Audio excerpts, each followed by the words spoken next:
Oh shit. And how did you and I meet? Big-time record producer. The difference is, what's your foundation? How difficult it has been to lose Prince. Good morning, Mark Holts.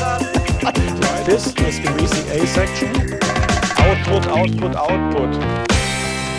We need to tag some people in this because we are mixing a song production by Will Henschel, a song written by Will Henschel and Cassie Holt.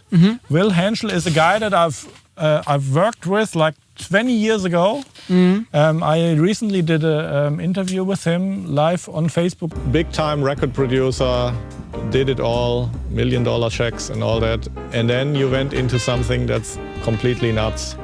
And you right? Don't even start. Yeah, totally. People would say, hey, could you give me a call on my internet number? I'd be like, no, it's called an email address. Responsible, if you remember the band London Beat, they had a massive worldwide hit called I've Been Thinking About You. And a couple more singles, part of the Eurythmics band. He invented something, technology that today is in Pro Tools 12. And he invented that like 20 years ago. Pretty much technology where you can sit here, work on a song in Pro Tools and some other guy works on the same song, exactly same session. And that's how I met him 20 years ago. And we kind of rejoined in the last couple weeks and he sent me a couple songs he was working on. So we hit it off quickly, did some mixes for him. And now here's an idea that I would say the idea is in the air. You know, we have 81,000 people on the Facebook page now. Yes. People carefully asked whether we would consider doing a mix live on Facebook. Yeah, this is something, you know, we've wanted to do for a long time and now it's here. And it's also interesting because it may become the future of how mixing works. The client is on the other side of the world and he joins your mixing session. Being precious and secret about your song is something that comes from the old music industry because you wanted to hold off on the product and then on a certain day the vinyl or CD would hit the stores and everybody then needs to go to. But today it's streaming age, you know. And it comes from a time where people actually bought the music and paid for it. And, exactly. Yeah. We did some changes around the studio because from the beginning, we knew we wanted to do this with the console here. Yes. Because as I always said, you know, we're getting better mixes faster with the console. There's no way around it. Funny thing is, then people are, I can mix in the box the same quality you do on the console. I can tell you, I can mix in the box, and I was one of the first to do in the box mixing. As soon as the first Apple G4 Dual processor came out, I did everything in the box. For the first time in history, a personal computer has been classified as a weapon by the US government. And I did it for a long time. And doing in-the-box mixes and productions, I made enough money to buy this console. You don't have to search for anything. You can reach out and... It's really more about the workflow than it is about the analog sound or something. I mean, you hear... There is a difference, That said, I turn the SSL EQ and guys in the room who have been working with the plugins, and we love the Waves SSL plugin, for example. It's very close. But this has some rawness you don't get from the plugin. But that's not the point. It's the point is really the workflow. Yeah, and we'll go into more detail. Yeah. Maybe before we start. I wanted to quickly go down the list of people that worked on this song. It's pretty exciting. My friend Will Henschel produced it, co-wrote it with the artist. Will Henschel is watching. Hello, Will. How are you doing? He wrote it with Cassie Holt, and then he sent us the song a couple weeks ago, and I said, hey, this would be great if it had an upright bass. Yep. There's a bass player involved now because... Will picked up on our suggestion and recorded an upright bass played by a guy called Jonathan Elkayam. I hope I say the name right. If not, I'll be practicing it over the next sessions. And Marcus Bell is playing the Hammond organ and the drums. Okay. So perhaps to start this off so people know we're not just talking, we're doing stuff. maybe let's listen to the first rough mix he sent us. This one doesn't have the bass, the upright bass in it yet. It's with the first software instrument bass. That old song we used to sing don't sound so good no more. That old song you used to sing don't sound so good no more. Don't sound so good. Since you've been gone, I never looking back now. I'm tired of being tired. You made me a liar. I'm so over getting over you. I know it's time that I find somebody new.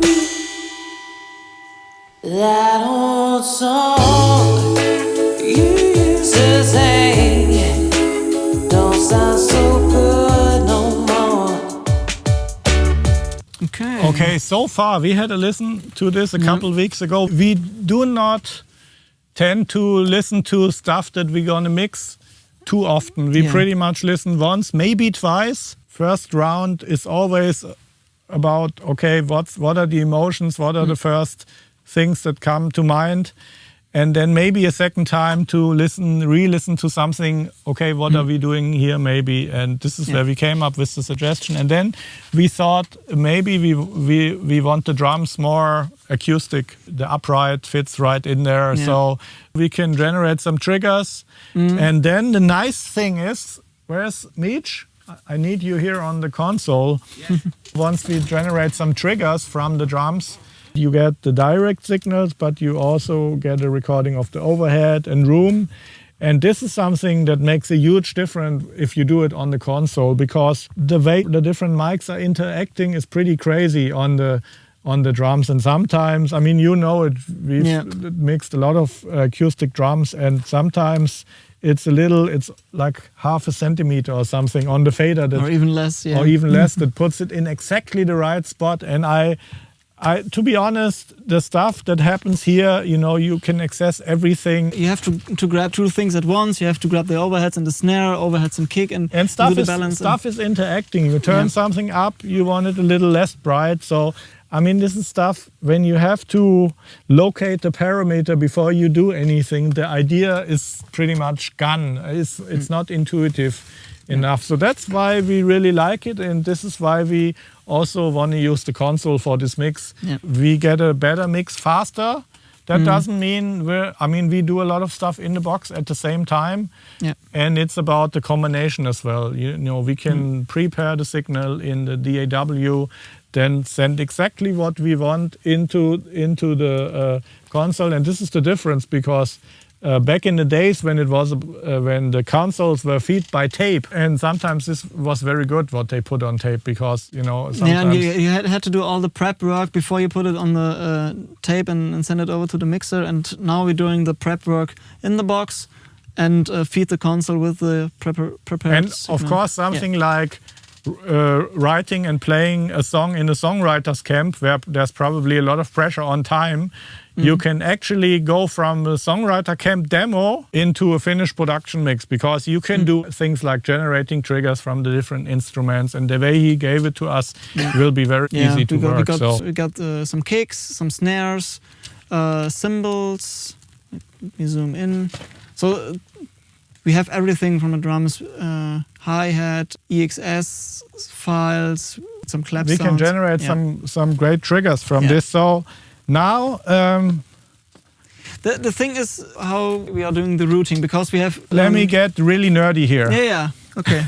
I see. Let's do a concept for how we do this. Okay. Let me get the. So obviously, a big challenge always is when you use a console for mixing.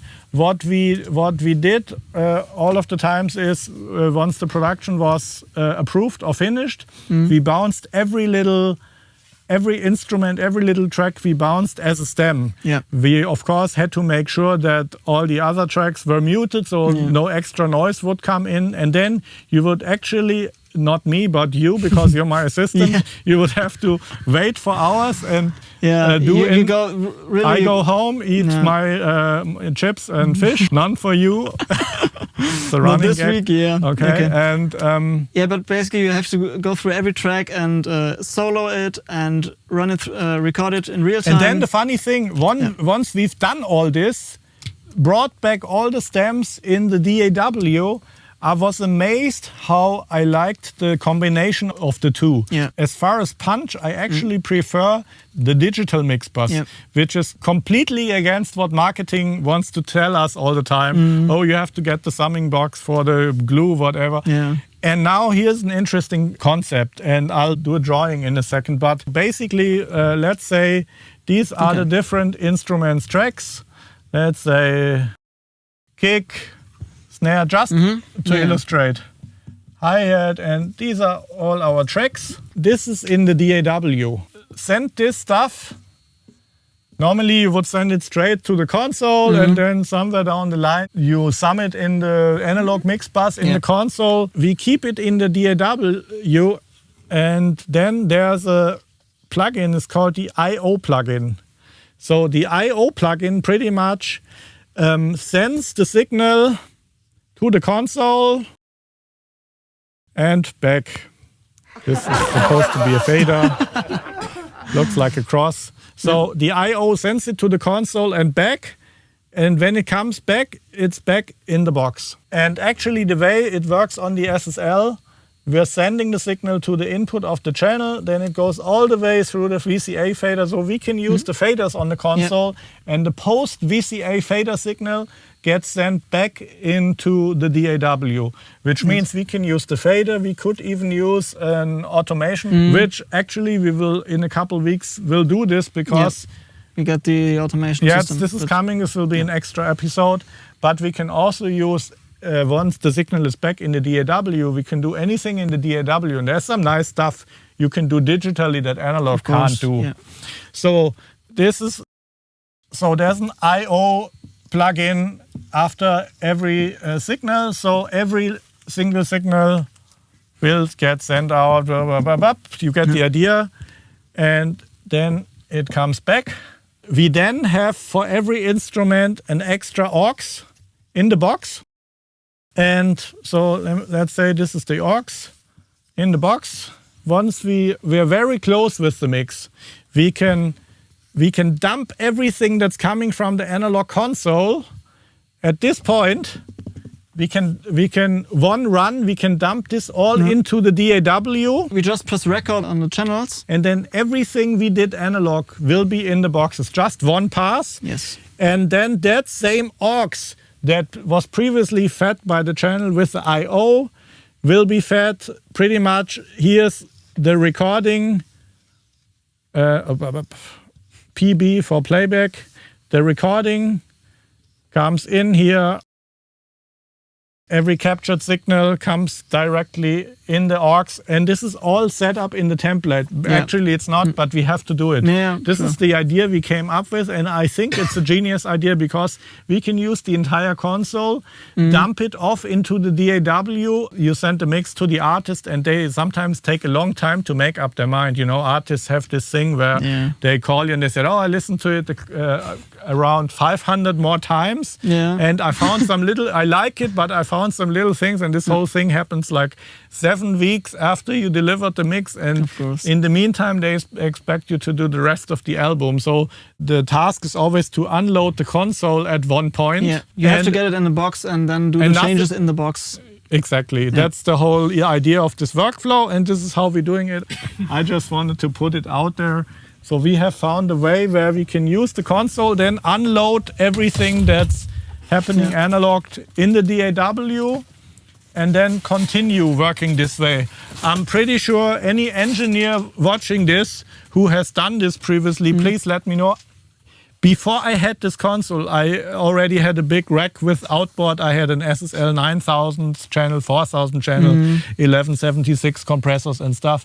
And I've always loved the workflow of using the I/O plugin because you're in the box and then you bring in some extra stuff. But this is like ninja level, you know. This is like I/O plugin on steroids where you use the entire console, including the VCA faders and the automation. Yeah. And you can do anything you could have done 30 years ago on this console, but at the same time you can do everything pre-console in the box, and you can do everything post-console in the box. And you just need one printing pass, and you need totally, the converters. You can show the people. We have a huge rack of converters. You know, these two they interface the 48 channels of the SSL console with the DAW, and these are just extra for more shit we can do. Yes, so I mean, obviously we're not mixing the whole song now. This is just like the prep meeting because we now need to do the template, and this will be part of the next session. And you know, I said to Will, the feedback sessions, we will do this live on Facebook because we want to make it super transparent what we're doing here. You know, collaboration between friends, and he's very open to ideas and suggestions. We might even break up the usual feedback process because I think he's watching the mixing sessions and maybe he got an idea. Oh shit. And how did you and I meet? I didn't think of that. It's true. He's in the room. And Will knows a lot about this. Virtual reality is still taking a couple of years till it's happening everywhere, but this is going to happen, you know. Yeah. This is happening where it's not like, oh, probably Will is watching and he's listening what we're doing. In a couple of years, he will sit with us in the room and we'll have contact lenses, and it's just like we're in the same studio. Yeah. You know, headphones, 3D sound, and the technology, somebody will have it already. It's just a matter of how does it go to the consumers. And I think it's going to happen in mixing. Yeah, of course. He can FaceTime us immediately. Yeah, Facebook has this feature where you can go live and then bring him in, and then you go to a split screen. And this is how I actually did the podcast interview with him, which I need to promote that. It's a really, really cool interview. Probably the best interview I've done so far for the English podcast. Yeah. Because we're live and we want to show the people this is unedited. Can I listen to the bass? I'm so curious. Yeah, sure. I haven't really listened to the bass. The bass in solo.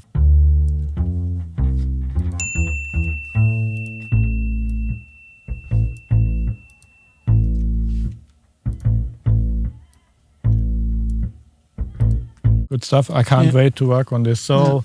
Next thing, we need to pretty much do the template. Yes. Which my crazy drawing was the layout for. Anybody out there, tell me if you've seen this before, using SSL channels as plugins in your DAW. Yeah, the whole console. Not the Waves SSL, which we like the Waves SSL channel a lot. So that's going to be in the next session then, creating triggers from even the crashes are isolated. So crashes, hi-hats, everything. I generate triggers and then mix in some overheads and room mics from a real drum set. And if you slightly mix them in, or the bottom snare mic, if you mix this in with a 909 snare that makes it somehow, gives it some grit and organic vibe. Sure. Good, but we want to really go for the little smoky club acoustic vibe. For the jazzy feeling, Good. So that's it so far. We are splitting this up in several sessions. So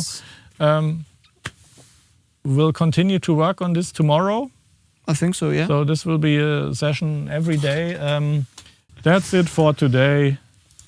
I'll see you tomorrow, guys. Have a good day in LA, New York, and a good evening in Europe.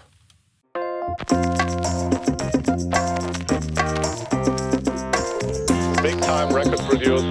The difference is, what's your foundation? How difficult it has been to lose Prince. Good morning. Mark Holts. This is the VCA section. Output, output, output.